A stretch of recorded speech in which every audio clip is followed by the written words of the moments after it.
and welcome to another evening of frank conversation here on Hard Copy, coming to you from our studios in Abuja. I'm Maokpe Ogun Yusuf. Many Nigerians are still trying to come to terms with the activities of terrorists on the night of Tuesday, the 5th of July, at the Kuje Correctional Facility here in the Federal Capital Territory, which saw over 900 prison inmates freed, 500 of whom we understand have now been retrieved to the facility. But many of them remain at large. Amongst them, dangerous terrorists and kidnappers who were kept at the facility.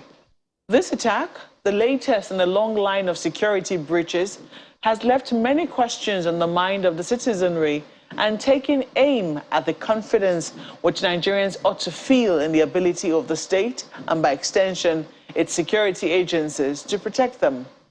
Residents of the FCT and surrounding states have been told to be vigilant. But what precisely does vigilance mean? How can citizens deal with the fear and anxiety that could set in as a result of such a major security breach? This is our focus tonight on Hard Copy. And Mr. Kevin Fineface, a security expert and a former official with the DSS, is here to help sharpen our senses. Mr. Fineface, welcome to Hard Copy. My pleasure. It's my pleasure being here. Thanks for meeting you. Well, quite a lot to internalize in such a short while. I mean, we're just coming off the Owo attack.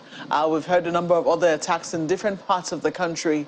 But then Tuesday night hit differently here in the Federal Capital Territory. When these sort of attacks happen, what sort of discussions happen within security circles? I'm just a little curious. You're a former security official. What sort of discussions are you having with your course mates, with your friends and colleagues in that industry? Yeah, first you want to be sure what kind of intelligence that were not utilized, because there's no way security agencies won't get to know one thing or the other that likelihood of this can happen. Especially when you have such daredevil criminals, you know, housed in that place. There's a tendency for such to happen. There's a tendency for reviews to take place. So you want to begin to ask those questions. What went wrong? Who colluded? Or who was sleeping on duty? Those things pops up. You call your colleague, one or two, to get to find out what's the latest, right?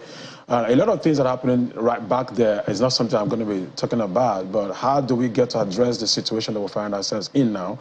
How do residents, especially those of us living in Abuja, how do we get to begin to learn to protect ourselves or look for ways to prevent anything that can happen onwards? You know why this conversation that happens within your, amongst your colleagues is important? I mean, because I think for many Nigerians, as long as they continue to see people like you staying here in the Federal Capital Territory, they'll say, well, he ought to know a thing or two. So if he's here, then maybe there is something going on behind the scenes which, you know, ensures security. And that's why I ask you that question. But you also say that it would seem that amongst your colleagues, you have also been bewildered. I mean, we saw that obviously, bewilderment with the president's questions as well. What have you heard? Just curious. What I've heard, intelligence-wise, it's for those that can consume it. But what I know, it's basically telling us everybody must be prepared in one form or the other. Prepared in the sense of your consciousness, your good neighborliness, ability, how you tend to drive on the road, time that you have to get to some places. I can talk about those things, but what I've heard, some of the things I've heard actually basically meant for limited consumption. It's not something the public need to get to know because they might not be able to handle it in real sense. But what exactly would the public not be able to handle? They have been victims of attack. Yeah, we're all victims. If they're handling that, what else can they handle? No, we're all victims. There are things you don't get to tell a kid at a certain age, right? There's the stages of maturity for people to get to handle information. Even as couples, there are things you don't just get to tell your partner immediately. You need to have the right time. The mentality of the individual you're going to be talking to is important. I want to read some of the president's statement here. He says, I'm disappointed with the intelligence system. How can terrorists organize, have weapons, attack a security installation, and get away with it? It's a very pertinent question, and I'm sure that's what's on the mind of many Nigerians right here in the Federal Capital Territory. And Nigeria at large. Yes. Because I've had calls from family members and friends to get to be sure if I was safe with what is happening. some good-spirited people wanted to be sure that we're safe, actually. When I saw the president's statement, at first I didn't believe it was a statement because coming from the president, that was not what I expected to come from the president. To express such kind of disappointment and more like someone who didn't have the hope. I mean, he's the commander-in-chief. The right thing to do is, he knows to do. If someone is, has slept on duty, then they take the right actions, to prove that. So from what you think, this is from what you see, this is somebody sleeping on duty? Somebody sleeping on duty. There's collusion. I mean, from the way the operation took place, there is no way that I heard one of the NCS officials stating that they were on foot. You knew they were on foot. Nothing was done. How prepared are we as a country? How prepared were they? Being, such, I would say such a facility, what amount of intelligence do they have to get to know that those they're housing can somewhere or the other, undermine the security architecture that's put in place? What steps you're taking? We saw from the media, I was watching the channels a lot yesterday, and I saw where the senior president visited, and they talked about CCTV not working and all of those things. Even if they were working, I mean, they have sentry, they have, towers. Were they monitored? If they were monitored, what happened? What was the security, preparedness that was put in place to alert those that were supposed to be? How many armed guards were on duty when this happened? And so it tells me from the surface, there's basically collusion. It was well orchestrated. That these guys came in, did everything, no trace of one single terrorist killed or injured or something. Then something is absolutely wrong. We've been told that they were injured. I mean, that they, we need to see. They escaped, but I mean, we'll wait to see just what comes out of that. For a number of people, you just mentioned the fact that there was intelligence, and they'll be wondering why it is that when there is intelligence, we had intelligence on the Kaduna train attack. The Kaduna state government came out and said, we told them to stop the evening train service. The train authority said, oh, that will be succumbing to terrorists, as it were. But this is what has happened. People are still in custody of terrorists. And there was intelligence on that. We understand for this particular one, there was articulate intelligence as well. Why is it that when there is intelligence, it is very difficult for action to be nimble as the intelligence that comes in? First, there's a national security failure. There's no coherent platform where all security agencies harmoniously relate. I know back then in the service, there's this pettiness you have from interagencies, rivalry that pops up. You introduce yourself from a particular agency and you're treated with some kind of disdain because of where you're coming from. I've had myself been accosted by the police, even after I introduced myself, from the DSS, and like, and so what? So you get that interagency rivalry that pops up as a result of the kind of pettiness. And that's because of the way we recruit people into these offices. You have people who have no business being in security agencies that are there because of ethnic or religious sentiments. Now, when they get into those places, all they could do is basically to service those interests, not necessarily being professional. I think if we look at our recruitment process, then things can change. Then as a people, we need to begin to hold those in position of authority accountable in the context of, if the president swore to protect us, he's supposed to be the commander-in-chief, because he is. Then it means that steps need to be taken to see there's an harmonious relationship. There are joint task forces that are being set up. If you house criminals, terrorists in a particular place, then it means that there has to be concentric measures put in place to ensure that those criminals don't even internally cause some kind of insurrection internally. And also that externally, that people don't get to come near to those places to see how they can undermine the place. If the explosives were used for this operation, how were they successfully implanted in those areas? Questions that are begging for answers, because of course, without collusion or someone sleeping on duty, they wouldn't have succeeded in planting those bombs in the places that they were used. Why would they have, a policing agency? Then you have another agency that is set up to act like a policing agency. Then you have another agency that's supposed to be acting as an intelligence agency. Then you have another agency that is acting the same way. And there are no harmonious relationship, amongst all of these agencies. The National Security Advisor is supposed to be serving the interests of the president and the nation at large, seeing how to get all of these different agencies, then have a common pool where, information is transferred to intelligence to give to the consumers. What I've also seen is that the executive on the part, mostly the political elite, hardly want to take things serious, because it's oftentimes saying that security agencies just make these stories up just so that they can make money.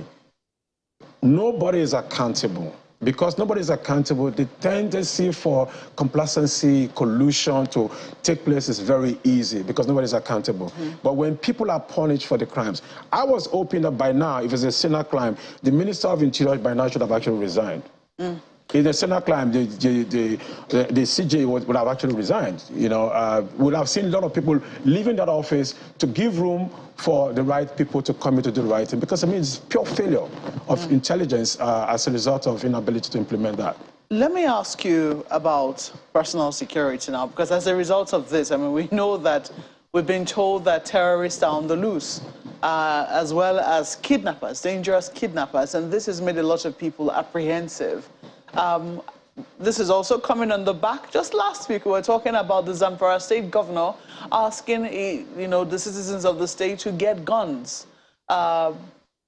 Is this the way to go? Because for a number of people, they'll be wondering about their personal security now, and for a number of them, maybe they think that licenses, gun licenses, will be the way to go. Is this the way to go? Well, for now, it is the way to go. If the government failed to protect you, it's your responsibility. In fact, your defense, your personal defense, your protection is your responsibility. It's a constitutional right to protect yourself. Government is supposed to provide. The essence of government is one, security. If government is not providing security, then what is government doing? So it means that individuals need to help themselves. How do you do that? I don't know. We have pockets of things being written. I know there's a national security template that was done in 2019 stating what they're expected to do, but has it been translated to the understanding of the common man and the child in school, the student, the pupil? No, the answer is no. So if that is not done, it means that families need to begin to take that upon themselves to be educated security-wise and know what to do and how to do what they need to do.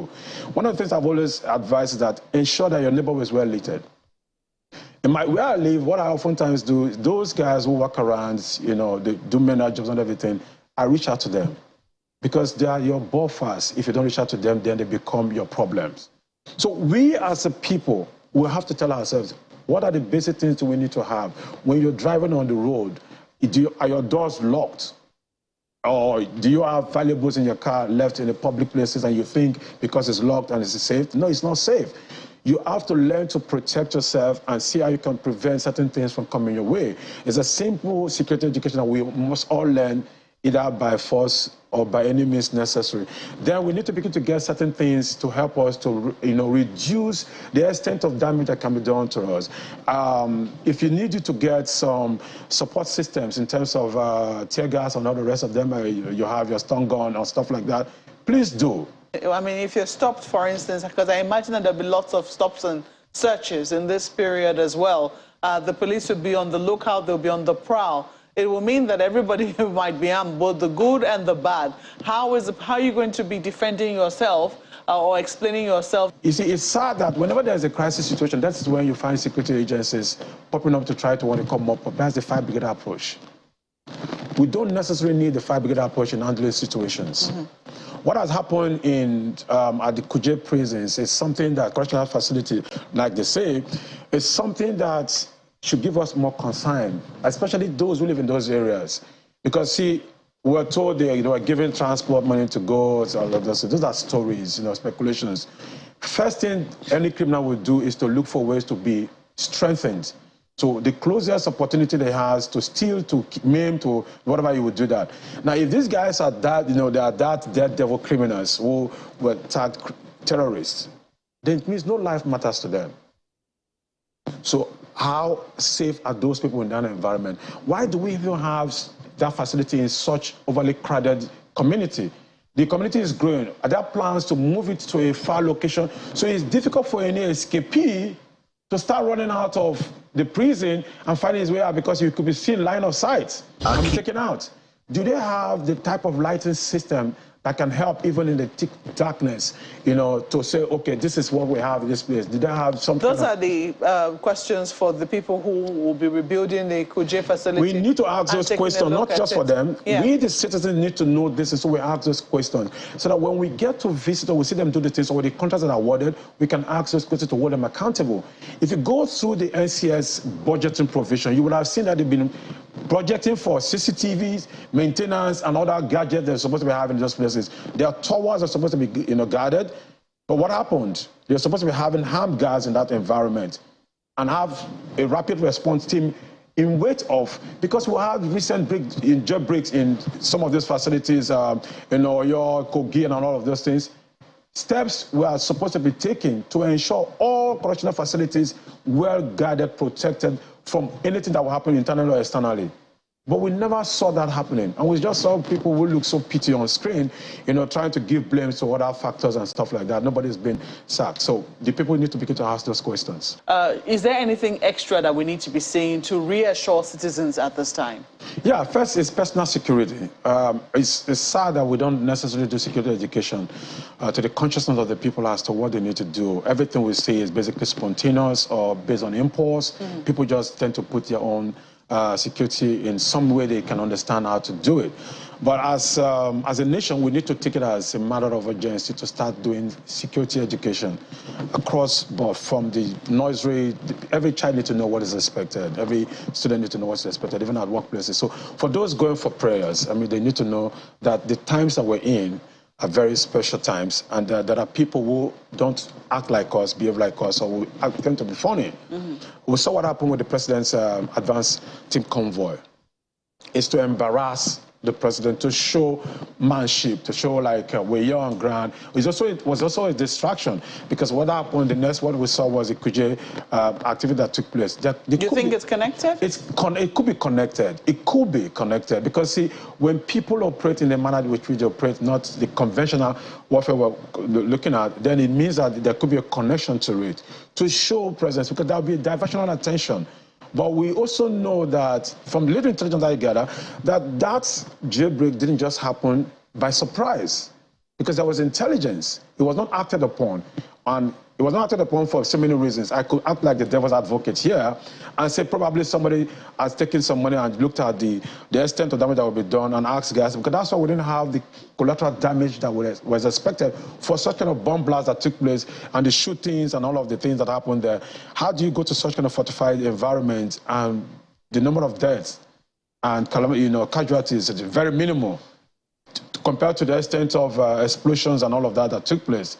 There's something that's actually wrong somewhere, right? If I'm part of the investigating team, of course, I know areas to look out for, to ask those questions, and people that can be picked up from the next period. Once crime happens in any given environment, the entire environment is actually always mapped. There's no place that is invisible. And that is still done amongst our security. That is still done. See, they have access to know the footprints of how these people move and how they come in. Via satellite, you can see, if you don't want to go to via satellite, you can actually know via the devices that they use in that environment.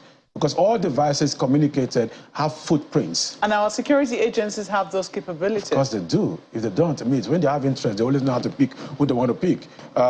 From today, I know at the mosque, they'll be giving some kind of brief, certain expectations. Some people will not even go for fear that something might just happen. Some will brace it, and there will be heightened security measures put in place to ensure that faithfuls have the peace of conducting their rites and going back to the various home and have their celebrations being done.